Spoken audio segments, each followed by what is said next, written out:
आदिकाल की विदुषी महिलाएं, जिनमें अपाला, घोषा, मुद्रा, गार्गी, मैत्री जिनके नाम प्रमुख हैं, और अनेक विदुषी महिलाएं हुई हैं। ये तो मैंने कुछ महिलाओं के नाम बताए।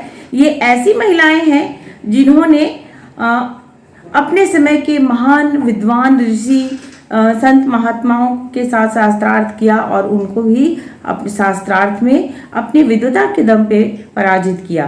तो इन्हीं में एक गार्गी का नाम आता है, क्योंकि लगभग 700 ईसा पूर्व इनका जन्म हुआ था और इनके पिता का नाम वाचकनु था और ये गर्ग गोत्र में इनका जन्म होने की वजह से गार्गी को वाचकनी भी कहा जाता है। और ये राजा जनक के द्वारा आयोजित एक सभा, जिसको ब्राह्मण नाम की एक जो सभा थी, उस सभा में इन्होंने आत्मा के ऊपर, संयम आत्मा, इसके ऊपर याज्ञवल्क्य ऋषि को कड़ी चुनौती दी और उनके साथ शास्त्रार्थ करके और अपनी विद्वता का वहां पे परचम दिया, अपनी विद्वता प्रमाणित की। इतना ही नहीं, ये तो मैं एक गार्गी के बारे में मैंने आपको बताया। याज्ञवल्क्य ऋषि की जो पत्नी है, इनकी 2 पत्नियां थी याज्ञवल्क्य ऋषि की, उनकी एक पत्नी का नाम था मैत्री। गार्गी मैत्री का ज्यादातर नाम साथ में आता है क्योंकि दोनों ही एक ही समयकालीन है। मैत्री और गार्गी दोनों के बारे में उपनिषदों में भी वर्णन किया गया है। इनके बारे में आप बृहद्याख्यक नामक एक उपनिषद है जिसमें इनके बारे में गार्गी और मैत्री दोनों के बारे में बताया गया है। और ये भी बताया गया है कि जो गार्गी थी, इन्होंने ऋग्वेद में भी कई भजन लिखे हैं। उन वेदों में भजन लिखे जिन वेदों को और वेद मंत्रों को पढ़ने पे कई बार लोग बोलते हैं कि महिलाओं को वेद मंत्र नहीं पढ़ने चाहिए। उन वेद मंत्रों की रचना में गार्गी जैसे विदुषी महिलाओं का भी योगदान रहा है। शायद आपको ना पता हो या पता हो तो इस और कोई कथावाचक हमारा आपका ध्यान नहीं आकर्षित करता है कि जिन वेद मंत्रों को पढ़ने के लिए महिलाओं को मना किया जाता है कि महिलाएं नहीं कर सकती, उन वेद मंत्रों की रचनाओं में, उन ऋग्वेद के भजनों की रचनाओं में गार्गी जैसी विदुषी महिलाओं ने भी अपना योगदान दिया है। इतना ही नहीं, बहुत सारे जो ब्रह्मचर्य और सनातनी लोग हैं, उन लोग पूजा पाठ में गार्गी द्वारा रचित ऋग्वेद के जो भजन है उनका वो पाठ भी करते हैं, उनका वो गायन वाचन भी करते हैं। हाँ, ये अलग बात है कि जो गार्गी थी वो आजीवन ब्रह्मचारिणी रही और उन्होंने सिर्फ अपने अध्यात्म और दार्शनिक के क्षेत्र में ही उसी को अपना पूरा जीवन समर्पित कर दिया और याज्ञवल्क्य को इन्होंने पराजित किया था।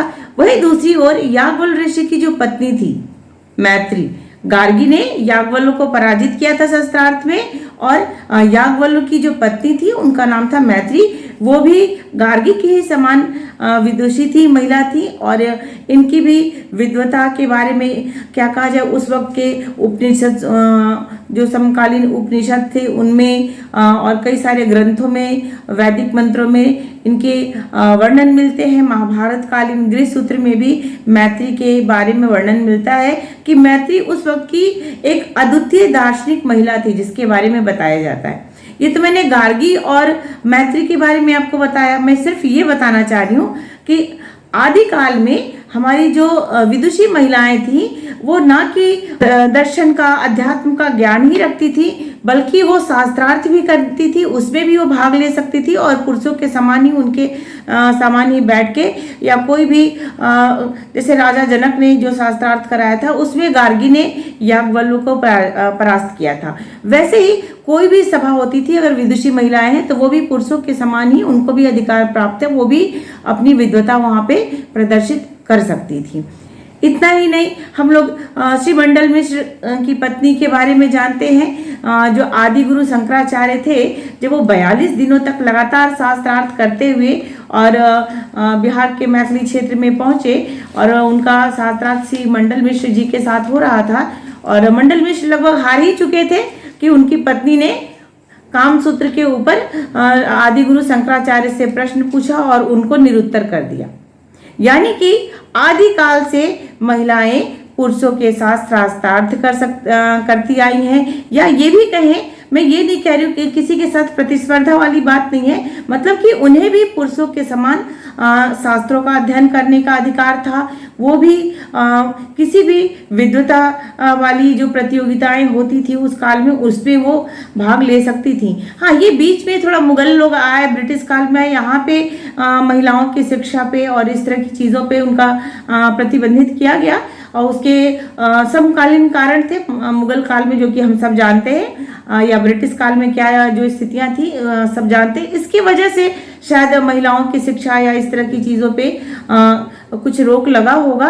लेकिन आज जो बहुत सारे लोग कह रहे हैं कि महिलाओं को कथा वाचन नहीं करना चाहिए, महिलाओं को वैदिक मंत्र पढ़ने का अधिकार नहीं है, उनको व्यासपीठ पे बैठ के भागवत जी नहीं पढ़ना चाहिए, तो मैं आप सबको बता दूं कि मैंने इसीलिए अभी आपको गार्गी और मैत्री मंडल मिश्र जी की पत्नी, इनका श्री मंडल मिश्र की जो पत्नी थी उभय भारती, इन सब का इसीलिए आपको उदाहरण दिया कि जिससे आपको ये स्मरण हो जाए कि आदिकाल से ही महिलाएं वैदिक मंत्रों का, वैदिक धर्मों का और इन सारी चीज़ों में भाग लेती आई हैं। तो फिर आज हम आप कहने वाले कौन होते हैं कि महिलाएं कथावाचक नहीं हो सकती, महिलाएं व्यासपीठ पे बैठ के भागवत का पाठ नहीं कर सकती। वही जब गार्गी जैसी महिला जिसने कि वेदों की रचना में अपना योगदान दिया, जिन्होंने कि ऋग्वेद की रचना में उन्होंने अपना योगदान दिया, उसमें कई सारे भजन लिखे। गार्गी और मैत्री के बारे में बृहदारण्यक उपनिषद में भी वर्णन मिलता है। इतना ही नहीं, गृह सूत्र में भी और महाभारत में भी इनके बारे में वर्णन मिलता है, गार्गी और मैत्री के बारे में। तो इससे तो क्लियर होता है कि आदिकाल से महिलाएं दर्शन के क्षेत्र में, अध्यात्म के क्षेत्र में, वैदिक एक वेदों के क्षेत्र में उन्होंने अपना योगदान दिया है, उनके प्रचार प्रसार में, उनकी रचना में दिया है। तो फिर आज हम और आप या जो लोग इस पे प्रश्न उठा रहे हैं, ऐसे लोगों को पढ़ना चाहिए और अध्ययन करना चाहिए। मैं आज जो भी बोल रही हूँ मैंने अध्ययन करके पूरी जानकारी एकत्र करके तब आप तक ये वीडियो बना रही हूँ।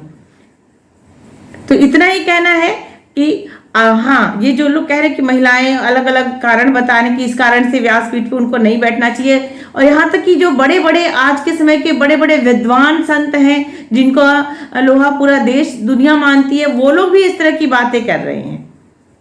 ये जबकि ये बिल्कुल भी गलत है। आदिकाल से, अनादिकाल से महिलाएं भी, जो विदुषी महिलाएं रही हैं, मैं सबकी बात नहीं कर रही हूँ, साधारण महिलाओं की बात नहीं कर रही हूँ, विदुषी महिलाओं की बात कर रही हूँ, जिन्होंने अध्यात्म का ज्ञान रखा है, जिन्होंने दर्शन का ज्ञान रखा है। ऐसी महिलाएं शास्त्रों का अध्ययन करती रही हैं और वेदों में भी अपना उन्होंने योगदान दिया है।